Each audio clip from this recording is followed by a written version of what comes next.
IRC में जो patients आते हैं यहाँ पे हमारे पास, वो 2 टाइप्स के लोग हैं। एक हैं जो ड्रग एडिक्ट्स हैं, जो नशे के मरीज़ हैं,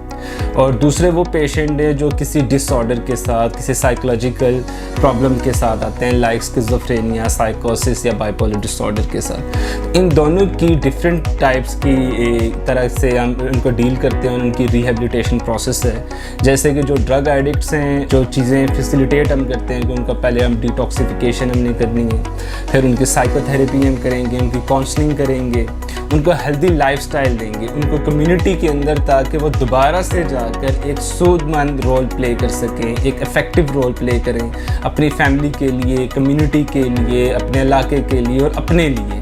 ताकि वो दोबारा से जाकर नशा ना करें। क्योंकि जो ड्रग्स एडिक्शन है, जो एडिक्शन एज ए डिज़ीज़ है, जो सब्सटेंस अब्यूज़ डिसऑर्डर है, ये क्रॉनिक रिलैप्स डिज़ीज़ है, बार बार होने वाली है। तो इसको अपने लॉन्ग टाइम के लिए मैनेज करना होता है, यानी अपने आप को अपने बहुत देर तक हेल्दी लाइफस्टाइल के अंदर रखना पड़ेगा, आपने अपनी पूरी की पूरी लाइफ को मॉडिफाई करना पड़ेगा। तो हमने जो भी उनका ट्रीटमेंट पीरियड, जो डॉक्टर्स और थेरेपिस्ट जो डील करते हैं और उसको ट्रीटमेंट प्रोटोकॉल्स जो हम सेट करते हैं, तो हमने पूरे जो मिनिमम हमारा 100 डेज़ का ट्रीटमेंट प्रोटोकॉल्स है और 100 डेज़ तक हम अपने पास पेशेंट को रखते हैं। तो 100 डेज़ तक उनको एक हेल्दी लाइफस्टाइल देते हैं, ताकि हर दिन के हिसाब से उनकी लाइफ के अंदर कोई तब्दीली आए,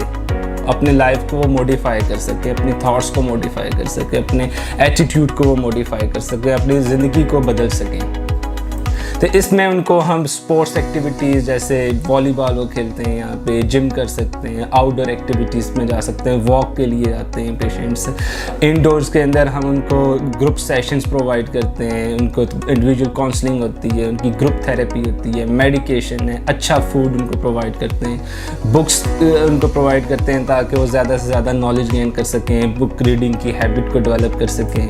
प्लस हम उनको इंडोर के अंदर गेम्स प्रोवाइड करते हैं ताकि वो जब यहाँ से डिस्चार्ज हों तो इन्हीं हेल्दी एक्टिविटीज़ के साथ हो जाएं। और जो यहाँ पर उन्होंने 100 डेज़ तक एक प्रैक्टिस की होती है हर दिन के हिसाब से, कि उन्होंने जिम करनी है, उन्होंने वॉलीबॉल खेलना है, उन्होंने हेल्दी एक्टिविटी करनी है, उन्होंने क्लासरूम के अंदर जाके बैठना है, उन्होंने 5 टाइम बाजमात नमाज़ पढ़नी है, उन्होंने स्पिरिचुअल हीलिंग के लिए कुरान शरीफ पढ़ना है, उन्होंने इंटरटेनमेंट के लिए म्यूज़िक सुनना है या मूवी देखनी है, तो इसी हेल्दी एक्टिविटीज़ के साथ हो जाए। इसके साथ जो दूसरे पेशेंट का जो ग्रुप होता है, जिसके अंदर हम साइकोलॉजिकल सर्विसेज प्रोवाइड करते हैं, यानी कि जो ज़हनी मरीज़ है, किसी डिसऑर्डर का जो कोई पेशेंट है, उसको जब हम डील करेंगे तो उनके साथ हम जब बात करेंगे या उनको ठीक करेंगे तो उनका थोड़ा सा प्रोटोकॉल डिफरेंट होता है ड्रग एडिक्शन से। उनको बहुत ज़्यादा अवेयरनेस की ज़रूरत होती है, अपनी डिज़ीज़ कंसेप्ट को क्लियर करने की ज़रूरत होती है, मेडिकेशन है, फिर उस हिसाब से हम उनके लिए एक प्रोटोकॉल सेट करते हैं, एक उनको